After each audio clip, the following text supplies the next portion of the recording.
भगवान अर्जुन जी को बताने के लिए ले गए थे। कहां पर? साधु का रूप बनाया और साथ में यमराज भी साथ। उसने यमराज जी महाराज ने काय का रूप बनाया? शेर का।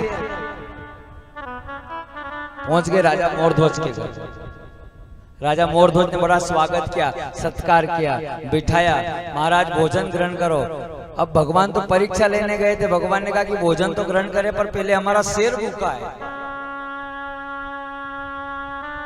पहले ये भोजन करेगा तो हम भोजन करेंगे। राजा ने बोला कि ये शेर भूखा है तो कोई दिक्कत नहीं, अभी एक सैनिक को आदेश दे दे, वन्य जीव कोई भी ला करके इसका भी पेट भर दे और आप भी जीव के नहीं नहीं नहीं, नहीं। ये शेर थोड़ा अलग है।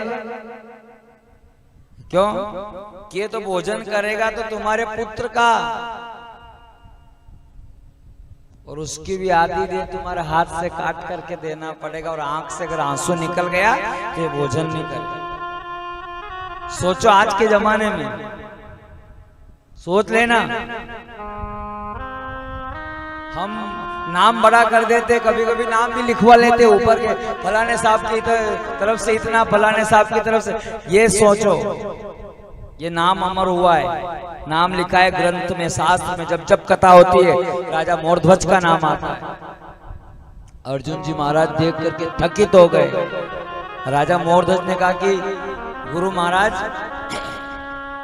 मैं थोड़ा घर में निर्णय तो कर लूं।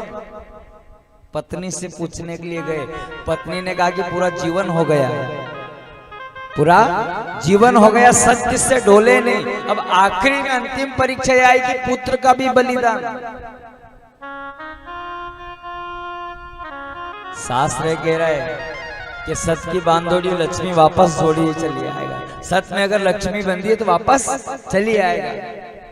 हाँ करी और अपने पुत्र की आदि देव काट करके सिर को डाल दिया। और सत्य परेशान होता है पराजित,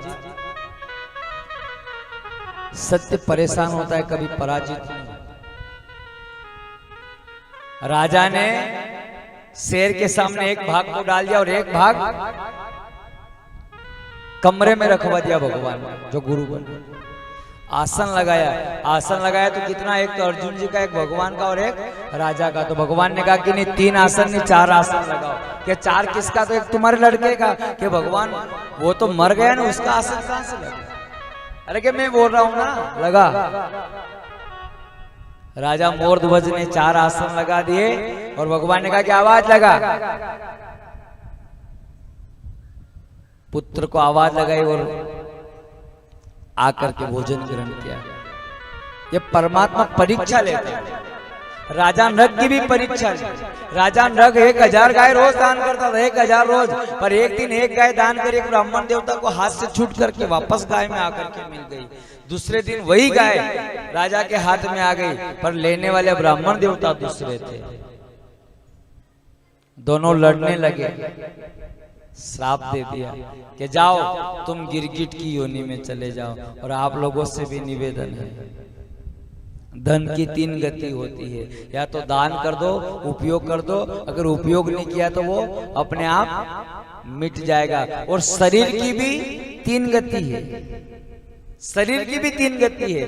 या तो ये भस्म बन जाएगा या फिर मिट्टी बन जाएगा। अगर किसी को जला दिया तो राख बनेगा, अगर इसको जमीन में गाड़ दिया तो मिट्टी बनेगा, अगर दोनों चीज नहीं हुई तो नरक बन जाएगा। धन की भी 3 गति, शरीर की भी 3 गति। बहुत सारा लोग कहते हैं दान राजा नृग ने किया, गिरगिट की योनि में गया। अब बहुत सारे लोग कहते हैं कि अनियाती मत दे, उल्टा हाथ से दान नहीं करना चाहिए। अगर कोई दक्षिणा देने लगे, अगर कि उल्टा हाथी मत दे, कि उल्टा हाथी देनी चाहिए कि नहीं देनी चाहिए? मेरा कहना है कि उल्टा हाथ में आई जाए तो उल्टा हाथी भी दे दो, सीधा हाथ में आए तो कहीं मालूम हाथ बदलवा जाओ, विचार बदली जाए तो फिर कहते ज्यादा वहीरा ज्यादा वहीरा कम भी हो जाए। जिस हाथ में आ जाए उसी हाथ से। तो आइए भगवान से निवेदन करते हुए बोले द्वारिकाधीश भगवान की।